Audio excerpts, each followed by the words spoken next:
Hi, this is Mark News from Plant Talk Radio. Thanks for subscribing and listening to our podcast, Your Gardening Questions from Plant Talk Radio. To help keep this podcast free for you, we're partnering with Stoke Seeds. More than just a listing of vegetable and flower seeds, the Stoke Seeds website is a complete resource center with valuable information on seed starting, planting, and harvesting, plus all the garden accessories you need to make your garden the envy of the neighborhood. Now, pre-order your free 2017 gardening guide today from stokeseeds.com, cultivating successful growers for generations. We'll have more to come from Stoke Seeds in the next few weeks. For now, on to today's question.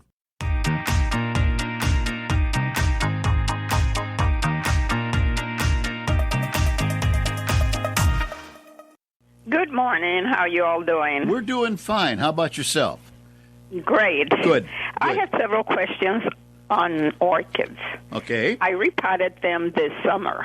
Okay. And for some reason, when I bought them, they were standing upright real nice. Okay. Now that I've repotted them 3 years later, they flop over. How can I keep them standing like they were before? Okay.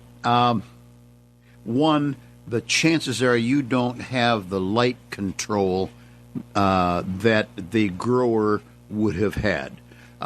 Your light sources, if I'm guessing right, would be coming at an angle, at least in the wintertime, where they're indoors and there's the window light source. So one of the first things you want to do is probably every 2-3 weeks in the case of an orchid, turn it a third of a turn, and you might just make up your mind you're going to turn them all clockwise, etc. And you just go along before you water them on that given week. Give them a 1/3 of a pot turn so that you continue to have the light coming in from different directions. It's still coming in from the east or west, of course, but you're turning the plant. And the reason for doing that is that light, interestingly enough, shortens the length of growth of a cell in a plant stem or leaf, or for any of that matter, anything. So when you have them all turning one way toward the window, so to speak, all the time, they will indeed grow shorter on the window side, grow taller. Now, this is by the individual cell, but you string them all out and it makes a big difference. They'll all grow taller or longer, if you will, on the house light side, because incandescent bulbs and et cetera that light our life nowhere near enough for plant growth. So when you continue to turn them, then the light source is going to change, and that will in itself help keep them more straight up. Now then, as you would move through one of the stores that's handling the Phalaenopsis or others, you'll also find that many of them are staked upright, not only for the flower stem itself, but to kind of hold the plant erect. First of all, the light usually in those cases is coming in from above, so that's going to help keep them upright.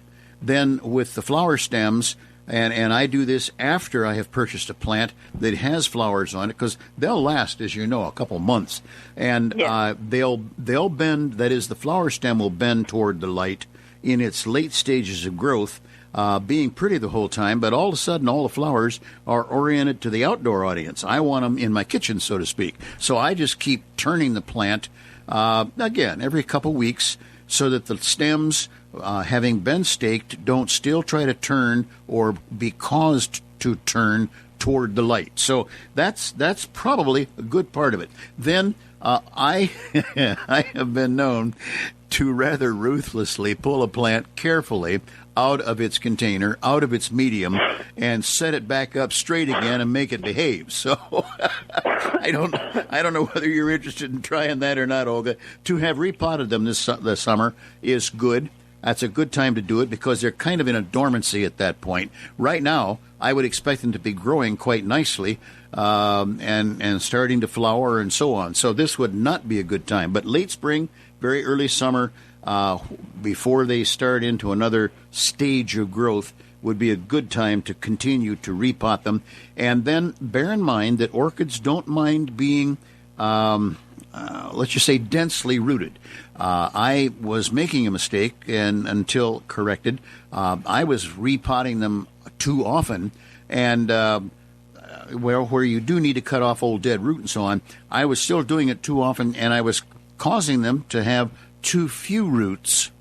If you notice when you buy them at a store, they're probably pretty darn dense in those little containers they send them in, and they've grown that way, and they'll continue to flourish for a year or two, even being dense like that. Then eventually you do have to pull them out, cut off the dead roots, put them back in a container and go from there. And usually then I go into a slightly bigger container.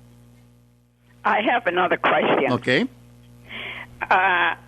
You know all those dry roots that are on top? Yep.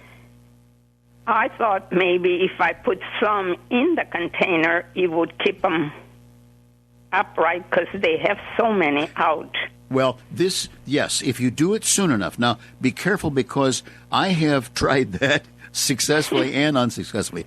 I found that I let them get too long, and the darn things would snap. They're kind of brittle. So I would wait until they're just out toward the edge of the pot and then bend them down very, very gently so they grow continuing on down into the pot. So give that a try.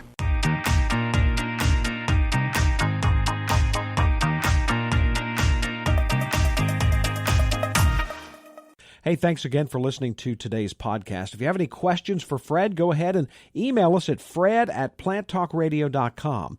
And for the best selection of vegetable, flower, and herb seeds available, go to www.stokeseeds.com.